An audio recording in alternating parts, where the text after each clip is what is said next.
Hi, I'm Paul Friedman, founder of the Marriage Foundation, and today's topic that we're going to discuss is how do I help my husband be a better father? Hi, welcome back. I'm Paul Friedman. The topic is how do I help my husband be a better father? And I'm glad you phrased it that way because it means you're not being pushy, you're not being dominant, you're not telling him, oh, you're doing this so badly and what's wrong with you? You're such an idiot. Look at what you're doing to our poor kids. So I'm going to start out by letting you know that, and please take this the right way. I'm not saying don't take it the wrong way, because part of your mind is going to take it the wrong way no matter what I say. But be open to what I'm going to share with you. Now, I have worked with clients' kids.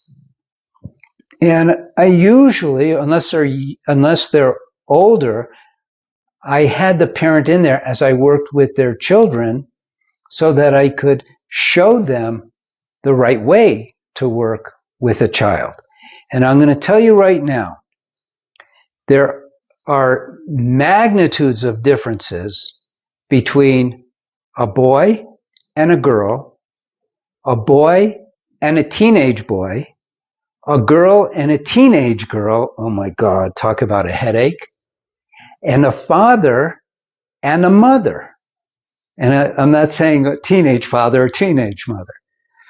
So be aware that you cannot, no matter how much you try, think the way your husband does. He cannot feel the way you feel. He cannot think the way you think. He cannot evaluate the way you evaluate, or the other way around. So unless he is really a tremendously bad human being, my advice to you is really simple. Now, I've written a couple of books, and I wasn't going to say anything about kids. But kind of as a last thought, I threw in a chapter on children because I realized people really don't know how to raise their children. And so let me start by saying, step back and watch how your husband treats his daughters and treats his sons, because it'll be very different, and realize that your daughter needs to learn what men are like from their father. And men are not always nice and comfy and easygoing. And I mean, I say you women are amazing when it comes to raising your children.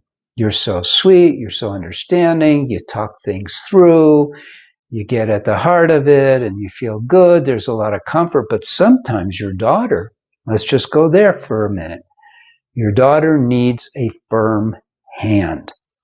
Now, hopefully your husband is treating her with a firm hand, like a gloved, like an iron hand covered in a velvet glove is the expression they used to use. And some of my clients, the women, used to say that about me, that I had a iron hand covered in a velvet glove.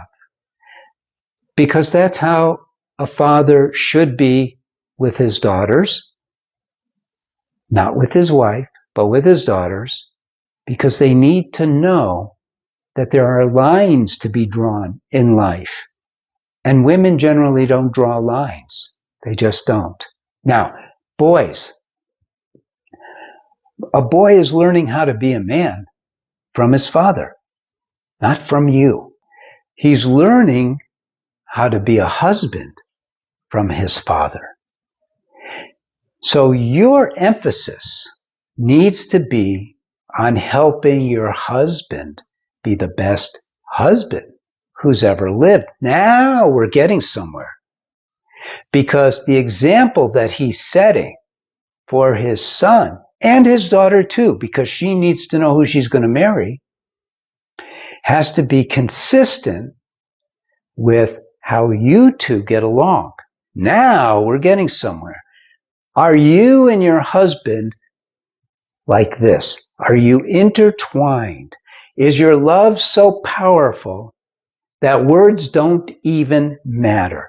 Is your love so powerful that it's overflowing into your family and creating a family that feels safe, secure, loved, harmony, because we want them to have those expectations when they get married.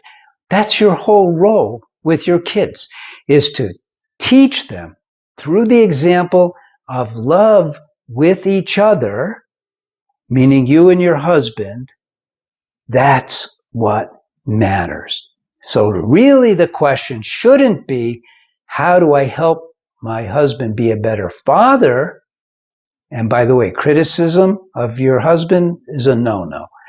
Instead, it should be, how do I become the most amazing wife who's ever lived? I kind of turned it around, didn't I?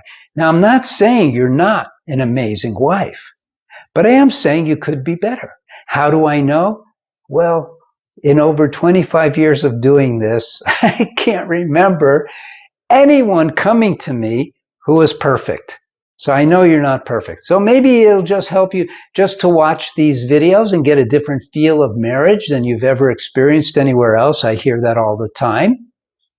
Read the articles that I have, and to do that, just subscribe and it will show up in your YouTube feed, or get one of my books.